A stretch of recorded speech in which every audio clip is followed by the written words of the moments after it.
Welcome to the 2026 NBA standings, how I think they're going to do tier list thing. Basically, what I'm going to do is I'm going to go through all these NBA teams and rank them as shown. Let's start with the Bucks. They lose Dame, but he was gone to injury this year anyway. They did sign Miles Turner, but they also lost Brook Lopez. They were a playoff team this last year. I don't remember what seed it was. I think it was the 6th seed, if I'm correct. How do I think the Bucks are going to do? I think they're going to be an average team. Now, to be clear, this orange is the same color. I don't think they're going to be as good as they were this last year. Dame, I feel like, was a huge part of them doing well. Giannis obviously is the biggest part, in my opinion. But I don't know how Miles Turner is going to perform. I mean, he performed great in the playoffs, sure. I don't know if he'll continue that streak. We'll have to see. Next, we got the Nets. They used their draft picks really weirdly and got like 5 guards or something. It was really weird. The only additions that I can really remember is that they got, MPJ from the Nuggets, and I think Terrence Mann. I'm not sure, but I think. Regardless, though, this team is going to be really below average towards the bottom. I wouldn't say draft waiting line quite yet because they still have a lot of young guys over there, so we'll have to see. Next up, we got the Knicks. Probably an above average team. They got Cat, and he's pretty dang good. Brunson's pretty good. From what I understand, the Knicks didn't really do much this offseason other than lose their head coach and get a new one. Their core is still good regardless. Next, we got the Raptors. From what I understand, they didn't really do a lot of the stuff in the offseason. I think they were like, 9, 10? No, they weren't 9, 10. They were like 11 or 12th seed, which still sucks. So I'm going to put them in the 2026 draft waiting line. I just don't see them being better than the Nets or same skill level as the Nets. So that's where I have that. Now with the Jazz, I don't know what they're doing. Maybe it's a money thing. They got rid of John Collins and they got rid of Colin Sexton. But they did draft Ace Bailey, and I think they also got Walter Clayton Jr. Hopefully that translates into the NBA. They did have a weird situation where Ace Bailey just did not want to join the team at all, and he was just not going on the plane to go to Utah, but he eventually did because I think he's gonna get sued or something. So Utah Jazz are waiting in the draft again. There's nothing good about them except for maybe Markkanen and a little bit of Kessler. So yeah. Next, we got the Rockets. They acquired KD, and then they got rid of a pretty good defensive player in Dylan Brooks. And also what did they do? Oh yeah, Jalen Green also's out, which he didn't perform very well in the playoffs, so that sucks, kid. They also got Clint Capella for a center. I'm gonna still put them in average. Sure, they got KD, and they got Fred VanVleet, but they were the 2 seed, but they lost to the Warriors. Again, the Warriors are pretty good, but still, I don't know if Kevin Durant's gonna work on that team. We'll have to see. He might do his own thing and do great, but in the end, are they going to do well? I don't know. Maybe. Now the Pelicans. What do the Pelicans even do? Oh, yeah. So they did trade CJ McCollum, but they did, however, get Jordan Poole from that. Hopefully he does good. I feel bad for him with his situation. They also added Kevon Looney, so that'll be a nice rotation.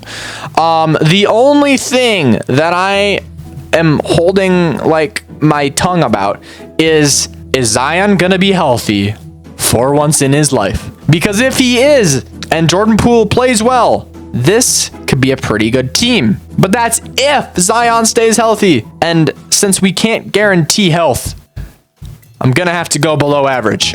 I would have put them in average, but I can't with the thought of Zion just being injured.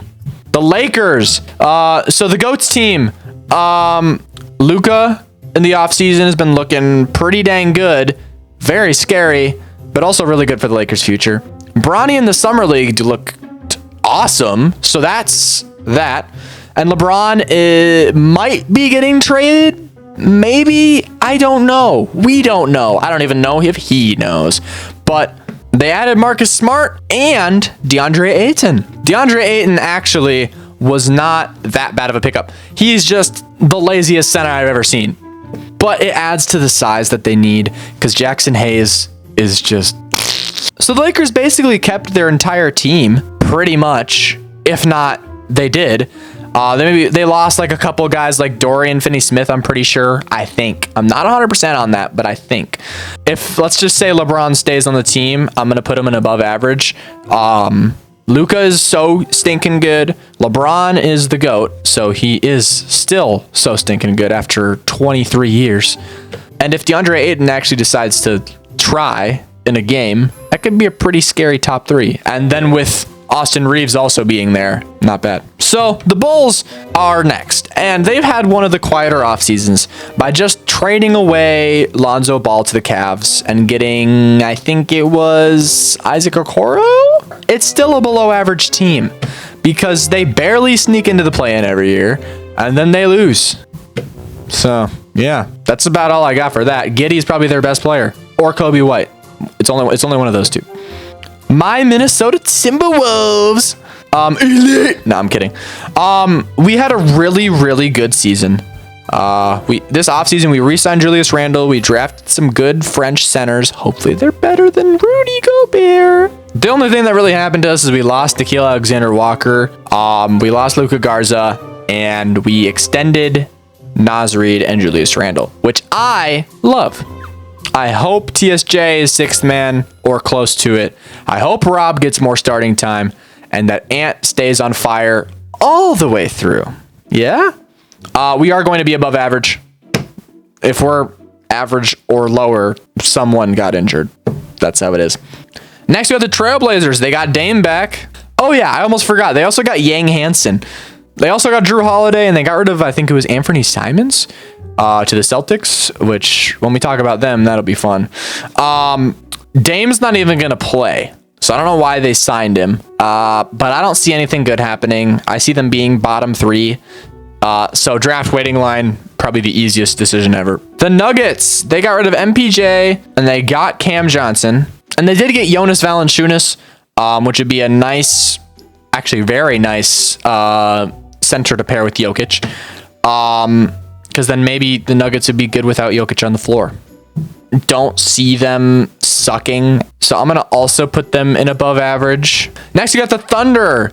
They just won the championship, and quite honestly, I don't see them getting worse. I have to put them in elite. There's literally no other option. And honestly, they're going to go far in the playoffs again. I hate to say it because I don't like them, but I don't know what teams are going to do about it. Hopefully they do something about it, but like, next up we got the Grizzlies. They re-signed Jaren Jackson Jr. and then he got a toe injury or something. And then they traded away Desmond Bane to the Orlando Magic, which is my second favorite team. Honestly, Desmond Bane was really good for them. And Ja Morant's still there. As long as he doesn't get injured like he did in the playoffs this year, or play-in, sorry. I think they have potential to be good, but I'm going to keep them in average because I feel like that's kind of where they need to stay. Next, we have the Mavericks. What a crazy year they had. If people stay healthy, this team is going to look crazy. Kyrie is not coming back until way later in the season, so they need to stay in contention for him while he streams on Twitch. Honestly, though, even without Kyrie, I can still see them as an above-average team. The Spurs, they have Wemby. They have De'Aaron Fox, they have Dylan Harper, they have Stephon Castle, they have a really young core. As much as I want to put them in above average, I'm not sure. I'm going to put them in average, but like at the tippy top of average, so like barely above average. Mainly because I'd like to see how Wemby does after the injury and how De'Aaron Fox finally settles into the system and how Stephon Castle grows in his second year and how Dylan Harper performs. A bunch of turning wheels here. So I'm going to leave him in average right now, but yeah, I'd be very shocked if they miss the play-in or playoffs. The Phoenix Suns. They acquired Jalen Green and Dylan Brooks. They got rid of Ayton, or was Ayton not on the Suns? I don't remember. I'm going to be honest. Devin Booker will probably play well, and he's probably the only one. Because I think Bradley Beal's gone too. What the heck? Why did my computer... What just happened? Why did it do that? And they also got rid of Bradley Beal. which probably is really helping them. But I'm still going to put them in below average. They're going to suck, and we all know why. The Clippers, the Unk team, so to speak. They have Harden, they have Kawhi, they have Brook Lopez, they have Bradley Beal, they have Chris Paul. Notice how literally all of those people are absolutely old. And they traded Norman Powell, which is crazy to me because he played so well for them. But we saw what happened when Kawhi was actually somewhat healthy. It was kind of scary. They took the Nuggets to Game 7, and it looks like they only got a little older, but a little better. So I'm honestly going to put them in average. I'm not going to put them in above average because there's no shot. Now we got the Warriors, which I am pretty sure, from what I understand, is the only team to not make a single move in the offseason. Not a single one. Why? If you want to go all in with Steph Curry right now, you need to do it right now. Give him people other than just Jimmy Butler and Draymond Green. I'm going to be honest. They're going to be a play-in team again because Curry and Butler are going to be the only ones doing anything other than getting rebounds because that's Draymond Green all day. And they got rid of Kevon Looney. Like, dude, I understand he's old, but he's something. They're going to be average. That might be a hot take, but honestly, Curry deserves better, bro. The Pistons had a very surprising season this year, and I'm very, very excited to see how they continue to do. From what I understand, not a lot of crazy things happened for them, except for, gambling. Other than that, though, I think they're still going to do pretty good. I'm going to keep them in average, though, because, quite frankly, I don't see them getting worse, and they have really good young core, and Cade Cunningham showed up this year, so that's awesome. Staying in average, though. The Kings, yeah, bro, y'all are cooked. I don't know of a single good thing they did this offseason except nothing. Sorry, guys, Sabonis isn't enough. I really, I do not know what else you guys have. Oh, don't you have DeRozan? Aw, that's cute. It doesn't matter. The Cavs, honestly... Quite honestly, Cavs are elite. I know I only have a couple teams in elite right now, but to be completely honest with you, those are the only two. I understand that they didn't play as well in the playoffs, but they did play against the Pacers, which were on freaking fire, and they went to 7, and they were dealing with injuries for a pretty big fraction of the playoffs, which I understand. This offseason, they basically just got Lonzo Ball, and they retired the number 23 for LeBron, which is awesome because the GOAT deserves that. Donovan Mitchell was crazy. Darius Garland is pretty dang good, usually. Evan Mobley was solid. Literally everybody on that team is pretty scary. So now I got the Celtics. I would probably put them in elite if it wasn't for Jason Tatum being gone and them shipping off Porzingis and them shipping off... Actually, I think that was it. They got Anthony Simons, but I think that's literally it. They got George Niang or whatever his name is. He sucks. Celtics, for the first time in a while, I think are going to be average. They're not going to be horrible, though, because they still have some pretty solid guys out there. And they're somehow going to figure something out. 76ers, honestly, Jared McCain's back. Paul George, I think he's healthy. Tyrese Maxey is there. Joel Embiid is going to be back. And they also got VJ Edgecombe, and I didn't really see Summer League, but I hope he's going to be good. Bro, you better be healthy, guys, or you might be cooked. You have really good players, okay? When they're healthy. When they even stub their toe, along with that stub toe becomes like a broken rib or something. It's weird. I'm gonna put you in below average because of your injury history, but with that roster, you have potential to be above average. Okay? Please. I don't even like the Sixers. But don't poop out like you have the last couple of years.